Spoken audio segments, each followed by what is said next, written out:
What did you have in your mind coming into this? Well, I knew it was a city that was in financial trouble. That was certainly in the news, and I knew what people knew generally in that respect. But what I wanted to make sure of in coming in here was that I was going to have the resources to do what had to be done to straighten the place out. So that's what I wanted to assure myself of before I made the decision to do it. So there was a little bit of a pregame show leading up to your deciding? Not much of a pregame show, but a little bit, yeah, just so that I could be satisfied that in coming in as the first receiver, if you will, utilizing this new law, that I had the resources in terms of personnel, et cetera, that I would need to do what I have to do here. Who did that call come from? The call initially came from the Department of Administration, so it was through the director's office there. I can't tell you right now which person actually called me. And then later the governor's office reached out to me. I know my way around a budget, and as it relates to a project like this, I've had the opportunity and good fortune to really have worked in all three branches, if you will, of our state government when I was a director under then Governor DePrete, and certainly serving on the judiciary for almost 21 years. And also before that, I was legislative counsel to the Senate minority for a number of years, approximately 6 years, which gave me considerable insight into the legislative process. So I think that background does give me an advantage in trying to do what I'm trying to do. And it was 2 weeks ago today. Correct. You had the press conference, and I don't know whether that seems like a short time or a long time. An awful lot's happened over that first 2 weeks. Just give me your assessment kind of how that has gone. It's gone very well. You can imagine when you come into a situation like this that the people who are here, the employees at City Hall, are nervous. They're concerned, obviously, about things that are happening. But I have found that the personnel here have been totally cooperative. They've been very helpful, and I think they're relieved, actually, that we're here and that we're trying to do what we're doing here to if you will, right the financial ship of the city. How do they survive day to day if they don't have a budget going into the new fiscal year? Okay, well, there is a certain amount of cash on hand, and we manage that liquidity every day. There would be ways to address that if we did develop a liquidity problem, but you can use, yes, tax anticipation notes. There will be a deficit that's being carried over from the previous fiscal year, and again, in 2 weeks, we'll be able to publish what that number is. So you can do basically deficit reduction bonding or borrowing in anticipation of that. There are a variety of things you can do to maintain your liquidity. There was a lot of speculation about what you can do and what you can't do. Okay. What do you envision coming in here? You're the fiscal guy. You're the financial guy. You want to right the ship. There's been a lot of out there, you can come in your mind, under this statute, what do you see as your primary responsibilities, but also areas that might be off limits for you? Okay, there are two things. I have to get a budget together for 2011. Now, there's still going to be financial problems that the city will have beyond that. One of the first and foremost of those would be the unfunded pension liability. I hope to have, certainly later this fall, a report to the governor that will identify longer-term solutions to the kind of problems that this city faces.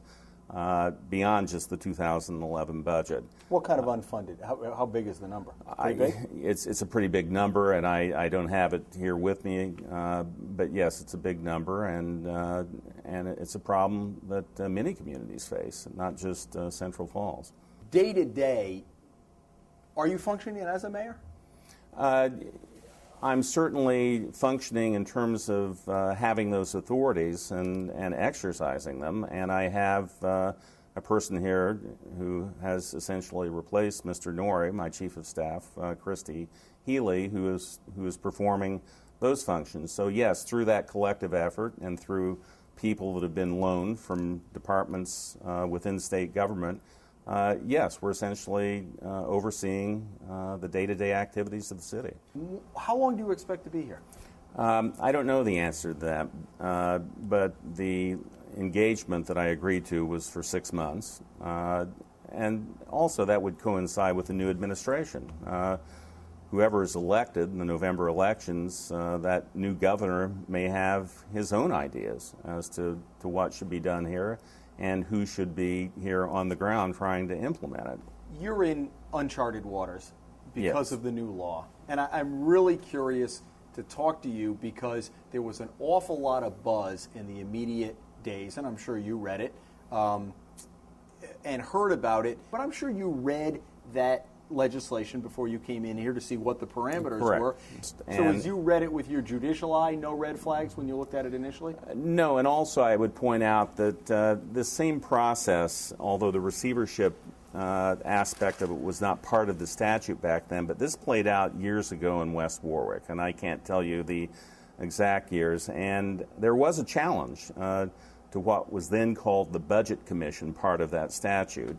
And in fact, it went to the Supreme Court, and Justice Lederberg, as I recall, authored the opinion that basically said that it did not violate the Constitution of this state because it applied equally to all cities and towns potentially, and also what was being done under that law did not do anything to alter the form of government because it would revert to that at the end of the Budget Commission process, or in this case, the end of the receivership process. So if you were to look at that opinion, I think it's pretty clear, Jim, that there's no real challenge that could be successfully made to this law. Eventually, when you step aside and you have a mayor who's in effect in an advisory position but hasn't really been called and out of the picture, when you do step aside, where does this government go? Okay, at the end of the receivership, it would revert to the government that existed at the time, but it can also, if you've looked at the law, you know it's a three-step process. In this case, it went directly to a receivership, which was within the authority of the director to do. So this thing could also go back from receivership to budget committee. It might step back to overseer from that.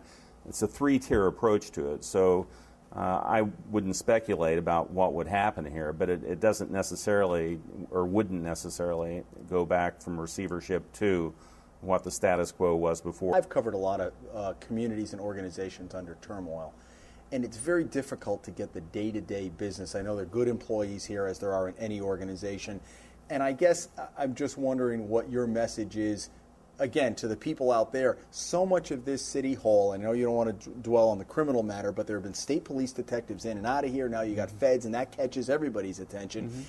There has been so much of that the last couple of months that everybody's a little bit on pins and needles. Is part of your job to try to, not on the criminal side, but to bring a sense of stability? Do you view that as part of your job? Yes, and we've tried to be reassuring in that regard, and I think that we have been. I think many people, while they're upset and concerned, at the same time, I think they're relieved because they know that we're here and that we're trying to do something with it.